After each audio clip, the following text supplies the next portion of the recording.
개혁연대는 총회는 지속가능한 교회를 꿈꾸는가라는 주제를 걸고 최근 사회적 이슈가 되고 있는 ESG의 관점에서 교단 총회를 참관하려고 합니다. ESG, 그것은 Environmental, 생태, Social, 사회, Governance, 지배구조의 영문 약자이지요.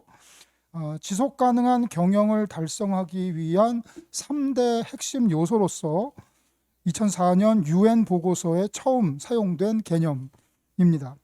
이 생태는 기후변화 및 탄소 배출, 환경오염 및 환경규제, 생태계 및 생물 다양성에 관한 주제이고, S, 사회는 인권, 성별 평등과 다양성, 지역사회와의 관계에 대한 내용입니다.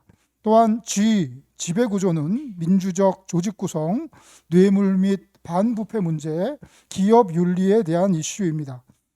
ESG는 기업의 지속적인 성장과 생존에 직결되는 비재무적인 핵심 가치들로서 최근 들어서 기업에 대한 투자 여부를 판단하는 새로운 기준으로 자리를 잡았지요. ESG 이 개념을 교회에도 적용할 수 있습니다. 한국교회가 지속가능성을 달성하기 위해서는 생태적인 관심을 가지고 사회에 기여하며 건강한 지배구조를 갖춰야 하기 때문에 ESG는 교회도 지향해야 할 가치입니다.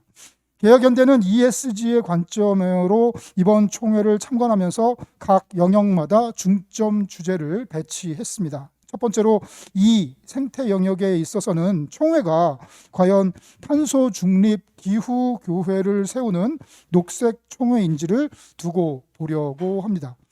둘째로 S, 사회 영역에 대해서는 여성 안수 문제에 대해 지켜볼 것입니다. 여성 안수는 교단 내 성별 불평등 문제인 동시에 중요한 사회 이슈이기도 합니다. 양성평등은 전 세계적인 보편 담론입니다.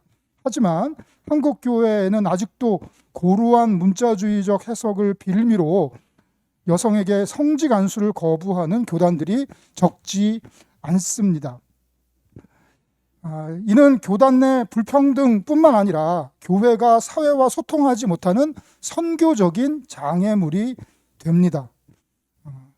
지난 3월 예정합신 경기 북노회가 여성 안수를 인정했다는 이유로 35년간 교단에 몸담고 은퇴한 목사를 면직한 사건에 대해서 이례적으로 민주사회를 위한 변호사 모임, 민변이지요.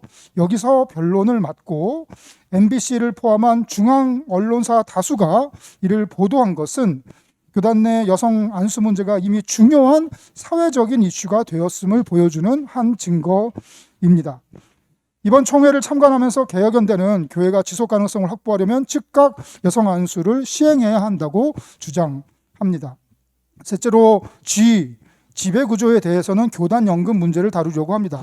그동안 교단연금 문제는 은퇴 목회자의 경제적 노후 보장에 대한 것으로만 간주되었습니다. 그래서 투명한 자금 운용과 적절한 투자 여부가 주된 관심사였습니다. 하지만 나아가 연금 문제는 공평과 정의의 문제입니다.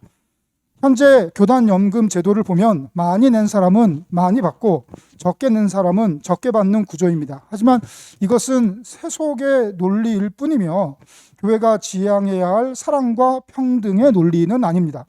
대형교회자는 많이 내고 덜 받고 소형교회 목회자는 적게 내더라도 더 받는 구조가 하나님 나라의 구조일 것입니다. 이러한 관점에서 이번 총회에서 연금 문제를 어떻게 다루는지 관찰하려고 합니다. 이상 세 주제에 대한 자세한 설명은 뒤이어 각 분야의 전문가분들께서 말씀해 주실 것입니다. 이번 총회는 한국교회가 지속 가능성을 확보하기 위한 중대한 기로라고 생각합니다. 부디 각 교단은 총회를 통해서 창조 질서를 회복하고 교회의 사회적 사명을 완수하며 올바른 지배구조를 세워서 하나님 나라의 복음을 널리 전파하기를 간절히 소망합니다. 감사합니다.